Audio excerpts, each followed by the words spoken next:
ऋषिकेश में पुरानी पेंशन बहाली के लिए हमारे बीच में हमारे विशाल जी है। मैं विशाल जी से पूछना चाहूँगा, विशाल जी पुरानी पेंशन के बारे में आप जरा अपना विवरण पूरे कर्मचारी को बताने का कोशिश करेंगे।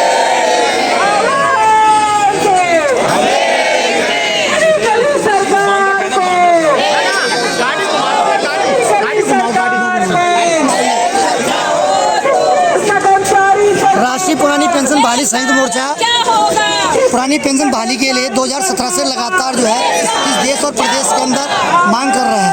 राष्ट्रीय पुरानी पेंशन बहाली संयुक्त मोर्चा ने लगातार इस प्रदेश के अंदर और इस देश के अंदर धरना प्रदर्शन जैसे कार्यक्रम किए हैं, लेकिन सरकार ने आज तक हमारी जो मांग है उसको बिल्कुल नहीं सुना है। सरकार का कहना ये है कि हमारे राजकोष पर जो इसका प्रभाव पड़ रहा है कि हमारे पास धन की कमी है, इसलिए हम कर्मचारी को पेंशन नहीं दे सकते।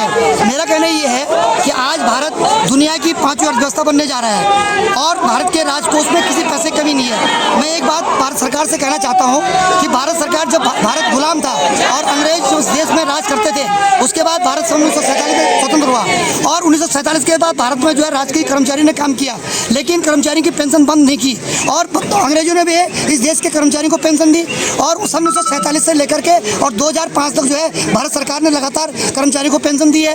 जब जो है हमारे देश की अर्थव्यवस्था बहुत कम थी, राजकोषीय घाटा था, तो हमारे देश के कर्मचारी को लगातार पेंशन मिलती रही। हमारा कहना ये है कि आज देश हमारे मोदी जी बहुत लोकप्रिय जो है देश के बहुत यशस्वी प्रधानमंत्री हैं और देश को बहुत विकास की ओर ले जा रहे हैं और उनका कहना है कि ये देश जो है दुनिया की 5वीं अर्थव्यवस्था बन चुका है। लेकिन दुनिया की 5वीं अर्थव्यवस्था बनने के बाद हम उनसे पूछना चाहते हैं इस मंच के माध्यम से कि आप ये बताइए कि आपने दुनिया की 5वीं अर्थव्यवस्था इस देश को बना दिया, तो हमारे जितने कर्मचारी इस देश के अंदर कम से कम देश के अंदर जो है 5 करोड़ कर्मचारी काम करते हैं और इस देश की जनसंख्या 140 करोड़ है। 5 करोड़ जनसंख्या जो कर्मचारी नौकरी कर रहे हैं, 35 और 40 साल तक सेवा करते हैं, क्या आप उनको पेंशन नहीं दे सकते हैं? आपने क्यों उनकी पेंशन बंद कर दी है?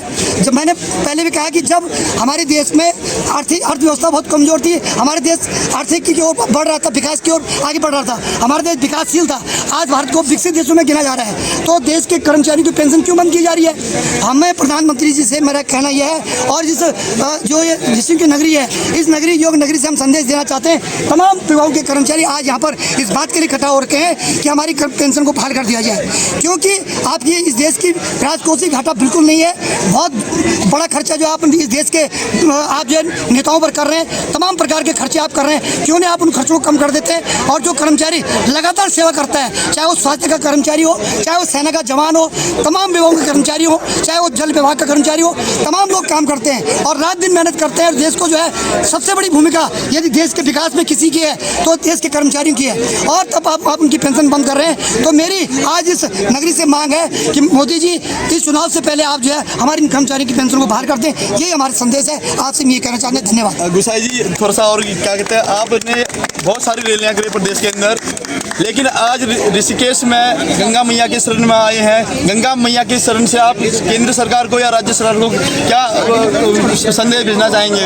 देखो, ये जो नगरी है पवित्र नगरी है, यहाँ पर गंगा बहती, गंगा जो गंगोत्री से आती है, बैद्यनाथ केदारनाथ से आती है। ये गंगा मैया, हम गंगा मैया से सब लोग प्रार्थना करने आए हैं कि ये गंगा मैया इन लोगों को जो सत्ता पे बैठे हुए लोग हैं, जिनके हाथ में पावर है, इनको जो है सद्बुद्धि दे और उस सद्बुद्धि से जो है वो हमारे लोगों की पेंशन बहाल करें। यही हम गंगा मैया से प्रार्थना करने के लिए आ जाए। धन्यवाद।